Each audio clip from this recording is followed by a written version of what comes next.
Can we put the cup on the coaster? Dude. Man, he's so particular. The coaster's there. The cup is I didn't realize, man. It's condensating. I mean,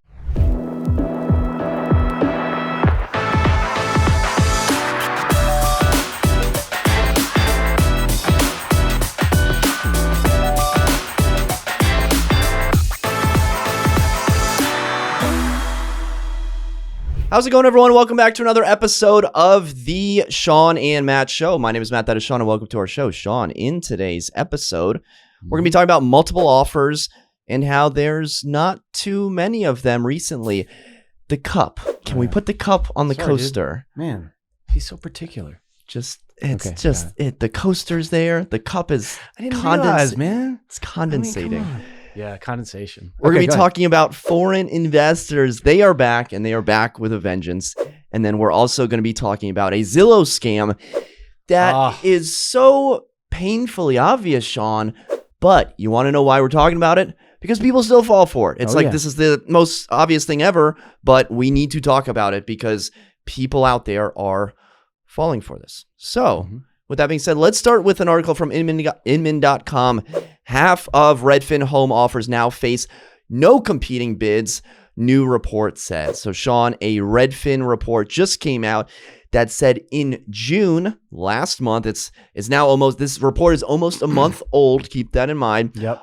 Under 50% of offers being written by Redfin agents did face competition. So less than 50% of offers written faced multiple offers. Now, compare that to January, where about 70% of offers face competition. So in January, we're at about 70% multiple offers. And now in June, Shawn, we're under 50, basically in the 40s. So from January to June, we've dropped almost 50%, 70 down to the 40 range. So, Shawn, what do you make of the multiple offer situations? Are you seeing multiple offers on your listing? I know you'd kill for an offer on one of your listings. I know I would as well. Are you seeing that on the listing side? And then are your buyers writing multiple offers? And then what do you think about this article as a whole? Yeah, so we are seeing multiple offers here and there. They're not as many for sure. There are certain properties that jump off the market with multiple contracts. And, there was one that I was looking at the other day in Old Town. It was probably slightly underpriced and it got multiple offers. What price point? It was in the sevens. And is that like normal for Old Town? Is that high? Is that low? That's on a lower side for Old Town. Yeah. Okay. Old Town properties. But, and then there's others. Lindsay was writing on one that she actually won last week or this week. It was a condo and I think it was in DC. Oh, that's right. Yeah. So she won that one. So that there are multiple situations going, but they're fewer and further between than what we were used to. And I would say particularly the month of July slowed significantly. And that was twofold, threefold. I mean, there's so many economic things going on. The interest rates have risen again and everybody's on vacation, right? There's a lot of people gone. If you walk around the streets of Arlington, it's slow. People aren't around, right? So, and that's kind of typical. That's typical of the summer season. But I think there's something bigger going on here. And for them not to seeing less than 50% in June, true. I guarantee you it's a lot lower in July. What do you think that number is going to be? What percent of offers do you think like you're going to write or I guess nationally? I know those are two very different questions. What percent of offers are going to have? I would say, 25%. Yeah. Maybe. Around here, I would put it lower than that. I think nationwide, you're probably going to be at 25%. But, there are still some hot markets. There's still, our market, if you look at different segments of our market, inside the Beltway tends to stay a little hotter normally. Then we saw this whole push for out. I think that's going to transition back in. But yeah, I mean, there are some properties that are sitting and we're hoping to get contracts and we're pushing for contracts. And I'm like, listen, I did an analysis yesterday and I was just like, all right, why are we not getting buyers in certain segments or certain listings? And so what I did was I pulled a listing it sold for $760,000, which was a comp for one of my listings. And it sold in April. And I called one of our lenders and I said, hey, can you get me rates for certain days? So what I did was I went back to the day that it went under contract, which was in April. And I went and looked at the historical interest rates, and it was 4.67% that day. So then I looked at today's rates or yesterday's rates. They were 5.51. And I did an analysis on what the price difference would be in that interest rate, because the sellers are like, well, why aren't we getting offers? We're lower than that was priced. And I said, all right, well, let's do the analysis. So the difference in a mortgage for that month from April till now was almost 1%. At 20% down, was facing about $315 a month. Okay, so $315 a month in a mortgage equates to $55,000 in price. So if you're a seller and you're looking at comps and you're saying, all right, well, the last one that sold in April sold for $760. Time value of money, that is now worth $705. That's kind of the thing that you've got to start thinking about. And as the Fed increases again, now when the Fed increases, there's no direct correlation to mortgage rates. A lot of times those mortgage rates are already baking in that. And that's basically pushing the bond market that pushes everything else. And I'm not a professional in the whole lending side of things, but what I'm hearing is there's going to be another 75 basis points, 1% push in the Fed rate again. And we're hoping that doesn't push the mortgage rates again, but this is reality. So what's going to happen to multiple offer situations? They're probably going to start going down more and more, in my opinion. So that's what I'm seeing. And the buyers that are going under contract, a lot of them are backing out. So we didn't cover this, but Redfin reported that nearly 15% of buyers backed out of home purchase agreements in June, the second highest level since 2017. So there is some sort of fear about the price, because it's one thing to tell your seller who's priced at $760 that, according to your analysis, maybe that similar price of a similar comp that sold earlier in the year with lower interest rates would be like $50,000 less. But then it's another thing as a buyer to look at these sales prices go under contract and then end up backing out in the future. Yeah, there's going to be a lot of cold feet, and we've experienced it many times on our listings, twice on one listing. And it's cold feet. It's the uncertainty now of what's happening. Oh my gosh, is it going down further? And that's the thing with condo and HOAs, man. If you're an agent, you need to have those HOA and condo documents in your hand prior to that thing going on the market, because in our state, in Virginia, you have a 3-day right of rescission. That buyer can pull out for no reason whatsoever. And it happens all the time. Cold feet. Doesn't have to be anything wrong with that HOA or condo. They're backing out because they have the option to. And you know what? They start talking to their parents. They start talking to other people that have different opinions, and these things fall out, and it's the number one reason, or the number one way that drives me crazy about when you get a contract, you're excited, and then somebody backs out on that. So I've had two on the buy side recently. We went under contract. They were in HOAs or condo associations. And then as soon as we went under contract, I didn't get the email saying that here are your docs. I got the email saying your docs have been ordered, as I was on the receipt. And, one of my buyers was like, hey, Matt, this is a problem. My lender needs these docs. We're closing soon. And to some extent that is true. But at the same point, if you're closing in a week or 2 weeks, it's you're going to run into issues. But at the same point, I was like, hey, listen, this just gave us a 2 to 3 week window where if something happens, you still have a fallback contingency. So yeah, absolutely order those HOA and condo docs as soon as possible. It's amazing. I ran into a thing this year where the agent never ordered them. They was putting on the homeowner to order them. And they were calling me to try to figure out how to order them. I'm like, I'm not your agent. You need to contact your agent. So that is if you're not selling a lot of properties in HOAs or condos, or if you're a buyer that's buying in them, if you're an agent, you need to get on top of that right away. Have those in your hand, because that's a huge thing. And it costs a couple $100. It's going to cost you a couple $100 anyways. I always order them on a rush if I can.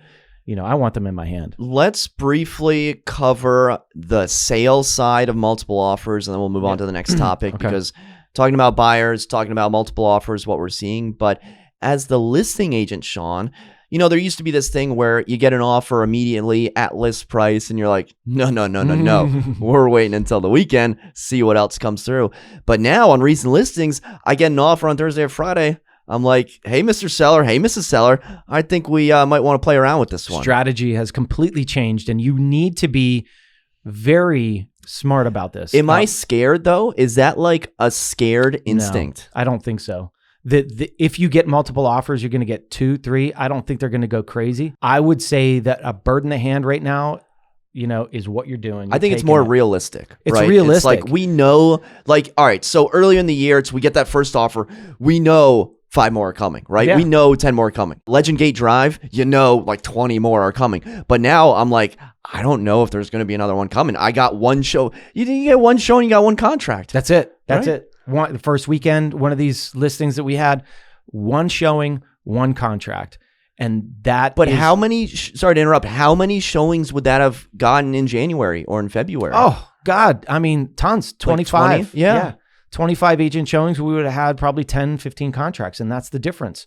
Now you get one showing and thankfully one great buyer. And some of the other listings are getting 10 showings in the first week. Some are getting 5.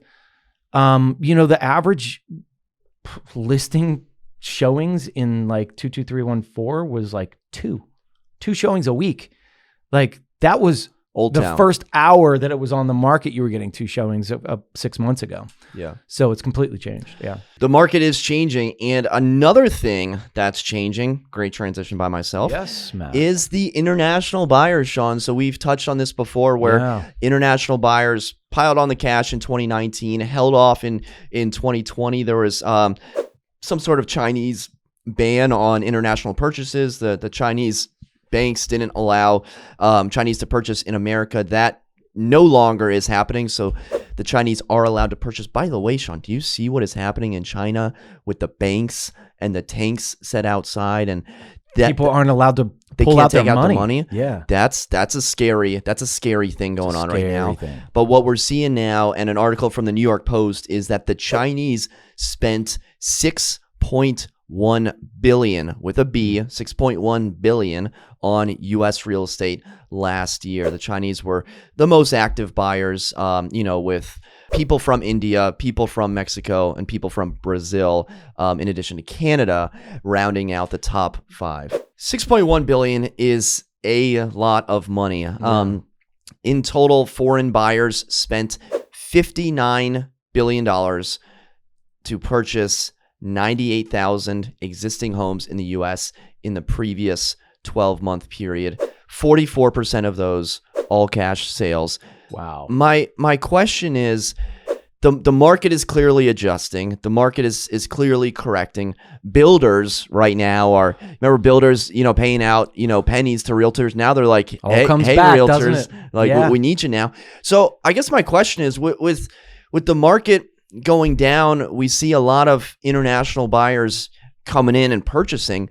Is this a good thing to help stabilize the market, boost the economy, get, tax revenue from, sales and whatnot? Or is this just going to further exacerbate, Americans trying to buy houses, the American dream, that the housing market collective, and, that the whole like taking properties out of inventory that we're seeing like institutional, buyers and Wall Street firms, doing with purchasing single family homes and turning them into rentals? Yeah. I mean, does it say what the percentage of international buyers are as a whole in the whole thing? I know something just happened there, but yeah, no, my computer's 13 years old, so just want to chuck it out of this window right now. I think the biggest thing right now that everybody talks about is the lack of inventory, or that they were talking about, and the unaffordability of these homes, because the prices have just gone up, and it's pushing all of that first-time home buyer people out of the market. And so any competition right now is tough. And the more buyers we have, the tougher the competition. And you said 44% of these transactions were cash, all cash. What's that doing to every other buyer out there? They're killing the first-time home buyer that wants to just buy their first place with 5% down. You can't do it anymore because you're competing against these people with this cash. And another thing that you want to think about with these foreign investors is, their money's coming from where, right? Now, I've seen scams in the past where, people use accounts of different people. And so is there true cash there? And that's another thing to think about. And sometimes what happens is they'll show cash, but then they'll actually do a loan. There's different ways of doing that, but 44% is cash. That's a huge amount. And, at one point I want the real estate market to be healthy. I think at some point it goes over the hump of being healthy, like we've just seen in the past, 2 years. That was completely unhealthy. And now we're seeing kind of the scraps being picked up and like, all right, well, we've seen the explosion and now what's going to happen? We're all kind of like trying to figure it out. 5.5% interest rate is normal. Like that is a normal interest rate. We have been so low for so long.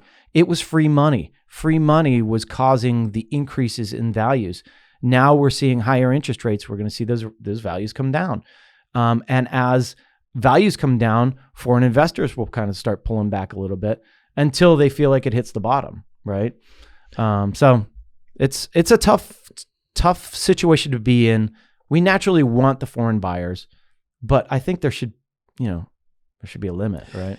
The article goes on to say that Florida accounted for 24% of all international real estate purchases in the United States. California second at 11%, and then Texas coming in third at 8%. You're probably wondering, New York and North Carolina both tied at 4%. And this article is from the New York Post. The comment section is a dumpster fire, as you may imagine. And I don't really think it's productive to get into the conversations of like, should Americans be the only people allowed to buy real estate in the United States? Because the immediate, knee-jerk reaction is like, oh, this is bad. Let's just not allow these people to buy real estate. But I think that's the exact opposite of like how America was founded. It's like giving people opportunity to, come to America and to buy into, America. However, if you're going to tell me that someone from a foreign country is going to come in, pay $1 million all cash for, luxury property and then go ahead and live in that property for 1 week, for 1 month out of the year with, an LLC where it's empty. They're not using disposable income, on the local businesses. And it's clear that it's not, a full-time residence. Then I think we can start to have that conversation. But I'm of the mindset where if you have, the ways and the means to do it, you should be able to. However, there's a lot of nuance here when you're seeing what's happening in some of these cities where you have international all cash purchasers, essentially moving their money from this foreign bank account to this house in this neighborhood, and they're essentially not living in that neighborhood. Yeah, I mean, and we've talked about this. We have a video about Miami. Miami was one of the when the foreign investment was stopped, that market tanked quickly. 24% is foreign buyers in Florida. Like that is a huge number, and that's why I can't afford to buy my second house, man. Come on. Give me some opportunity here. But yeah, I mean, it's a big amount, and should it be? And now another thing is, let me jump in. Florida accounted for 24% of international purchases in the United States. So it wasn't 24% of sales in Florida. Okay, but 24%. It was just of international buyers. Okay, that's a good point. 24% of them bought in Florida. And think about how many that is. That's a ton. So 24% of 6.1 billion. We've kind of talked about like there's so many headlines out there about how some people want there to be a downturn, or some people like want it to crash. And I know you had mentioned like Tampa Bay or Tampa and whatnot, but I think you were more saying that in like jest and like it wasn't like a malice comment, right? But I'm reading headlines about people wanting the market to crash. I'm reading headlines about some CEO recently just mentioned that if the president died, that'd be good for the economy. Absolutely, a terrible thing to say. So I hate the idea of like, hey, because this thing may happen to a lot of people and it will be a terrible life event that will actually benefit the housing market. So Yeah. the idea of like completely shutting off a switch, or the idea of a president dying, or the idea of something terrible happening, I'm just not on board with that line of thinking. Yeah, and that's the same thing that happens anytime politics gets into anything. It Right. ruins it. You know what I mean? And that's why it's like, all right, stop with the bull. Let's get to the point, right? I don't think anybody wants the market to crash. I think people want it to normalize. Let's normalize this thing. And you know, we saw such a crazy uptick. We need to just slow it down. But how do you do that? That's what the Fed's doing. The Fed's actually doing it because of inflation. They're trying to get a hold of inflation, and they're increasing the rates, which is then having a downturn to the market. But there's still demand out there, you know, even with 5.5% mortgages, people are like, I got to get in, you know, there's those people that are still doing it. I think a lot of maybe the flow of the spigot of foreign investors has gone down. Now, I don't know the rules of like foreign governments purchasing property. That's one thing that I would be against. Like, I don't want governments buying property. I want individuals. Okay. But governments, that's a whole different story, and that's scary. Right. Well, they're in our own backyard. Yeah. You go up Chainbridge Road and, insert Middle Eastern country, and they've got, a $10 million place on the water. Yeah. So like, who else can buy that? That's the it. CEO of Apple, or the CEO of, AOL and whatnot, once they sell off, then it's an embassy or a government buying it. Yeah. Yeah. It's tough. It's tough to say. The country that didn't make this list was like Great Britain, or I guess England. Not surprising, but I did see a tweet where it had a screenshot of the US dollar versus the euro, or the pound. Was it the pound or the euro? The pound, yeah. Okay. Well, now it's the pound, but it was the euro, which was the pound. I've completely before. butchered this joke. So just it was the euro. It was basically saying $1 now equals 0.99, like 99 euros. So like the dollar's now more valuable than the euro. And the quote was, "It's now called soccer. There's nothing you can do about it." Like, it's no longer That's called right. football. So. Is it really value more, the dollar higher? As of higher? the tweet because I saw maybe a week ago. As long as I've ever been, and I've traveled to Europe many times, the euro was always stronger. It was always like 1.3 to the dollar. So now it's 99. That's good to know. Another that. See that? 98. It's officially soccer. It's soccer, guys. Sorry, no more football. Nothing you got to change it. One other stat that I would like to learn is what percentage, or what is the dollar value of United States citizens buying? Like, what's the number one country that United States citizens buy in? That would be, because I don't know. And I don't know many people that have bought in different countries. One of my buddies actually bought in Italy. Did he buy one of those dollar houses? No, to fix it up? He bought in a town that he loved going to, and so he just bought. Is it a town that you can say, like, I can't remember. Wasn't Rome? No, it wasn't Rome. It was a smaller, Yeah. Outskirt of Rome, probably 2 hours south of it. But I can't remember exactly where it was. But that's interesting, right? I wonder where people are buying. Is he? Would you call him an expat, or would you call him an immigrant? An expat. Well, I don't know. Is he living there full time? No. What is that? Yeah. So he's it's like a summer home kind of thing, right? Winter home. Yeah. Whatever. I don't know. So he's not living there full time. The joke, well, it's not really a joke. The thing is, like, when people from foreign countries come here, they're immigrants. Yeah. But like when Americans go to foreign countries, they're expats. Yeah. They're not immigrants. Yeah. Okay, well, let's move on to our third topic. This comes to us from News 4 in Jacksonville. Callahan couple devastated, discovered dream home was listed on Zillow without their consent. So a Zillow scam.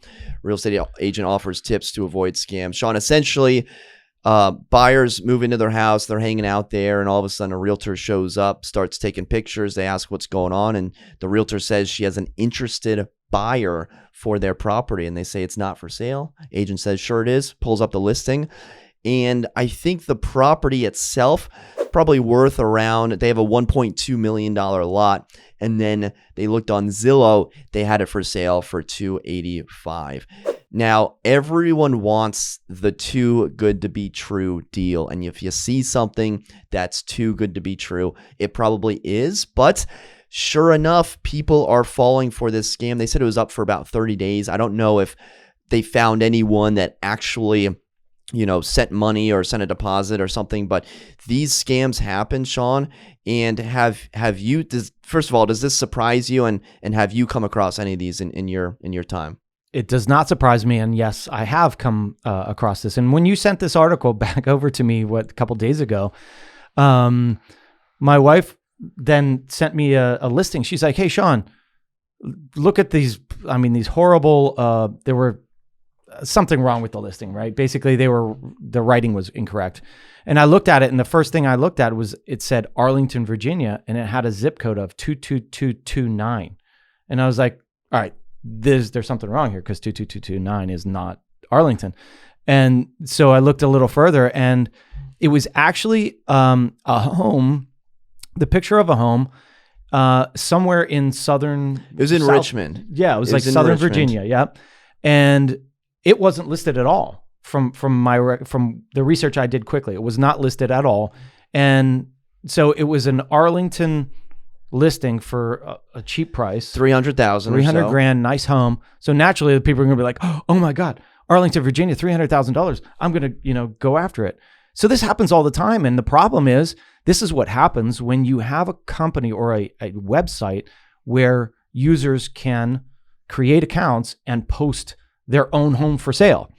That's the problem. That's why our system, you have to be a member, which, there's good things and bad, right? But there's regulation to it, where there's regulation to Zillow, but there's cracks in that. It is pretty crazy. I could just list your house tomorrow. It's nuts. Like, why is that? Like anyone can sell anyone's house on Zillow. It's pretty wild. And what happened was the owners, I do not recommend doing this at all, but the owners reached out to the scammer and was like, hey, I'm interested to kind of follow it down the line. Yeah. And, they filled out contracts with fake information and all that. They didn't give away any personal information, but they were trying to track, and they called, and eventually the scammer said, hey, give us $500 and we'll take down the listing. And you never want to negotiate with scammers, right? You never want to do it. I don't know. You never want to reach out to, I understand trying to catch them.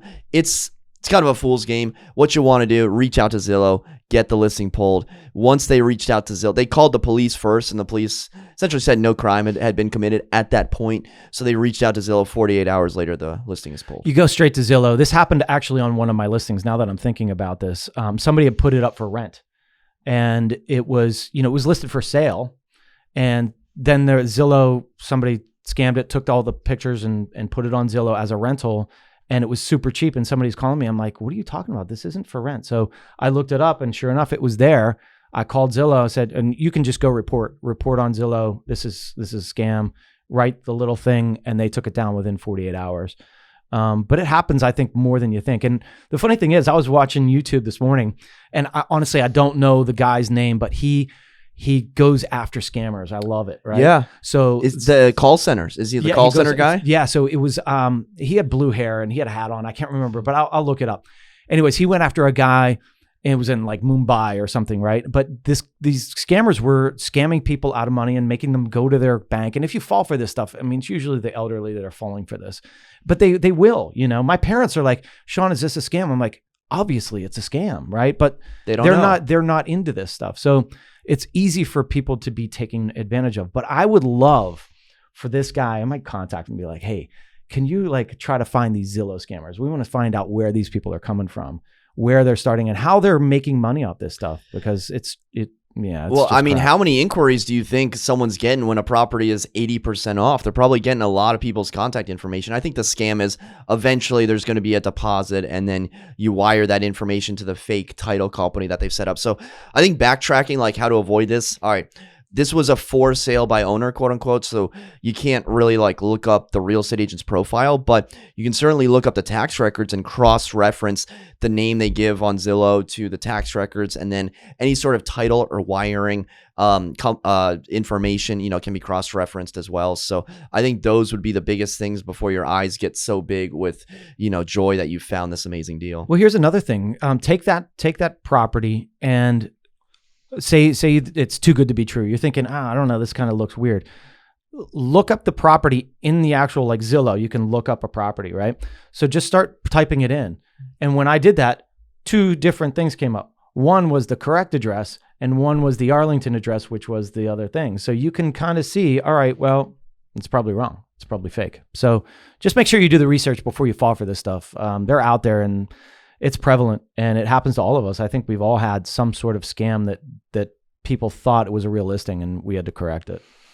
So this was happening in Florida, but clearly it's happening in Arlington. It's happening everywhere. And whether it's wiring money, sending funds, sharing any sort of personal information online, always do your due diligence. Correct. Cool. That's all I got. Yeah, man. All right. Back at it. Cool, guys. Well, if you made it this far, be sure to hit the thumbs up button. Subscribe if you haven't already. 5-star reviews on your favorite podcast player is what we are going for. And until next time, we'll see you then. Take care.